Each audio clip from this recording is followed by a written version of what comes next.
আসসালামু আলাইকুম। আজকে আমাদের একটা খুঁটি স্থাপন করার কথা ছিল। এইখান থেকে প্রায় কোয়ার্টার কিলো অর্থাৎ 1 কিলোর 4 ভাগের 1 ভাগ দূরত্বে আমরা অনেকগুলো লোক প্রায় 30 জনের মতো ঠেলা গাড়িটা ঠেলে 100 তো নিতে পারি নাই, মানে চাকা একদম গেড়ে যায়, বালু তো তার জন্য গেড়ে যায়। এখন ওইদিকে আর নেওয়া সম্ভব না, স্পটে নেওয়া সম্ভব না। তো খুঁটিটা আবার পুনরায় ব্যাগে নিচ্ছে। দেখেন কাজটা কিন্তু স্থগিত করা হয়েছে, বালুর কারণে নেওয়া যাচ্ছে না। ওইদিকে পিক আপে রশি বেঁধে ঠেলা গাড়িতে বেঁধে এখন নেওয়ার চেষ্টা চলতেছে।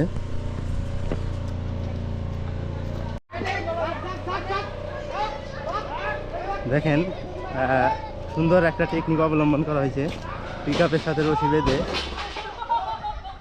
খুঁটিটা আনা হলো।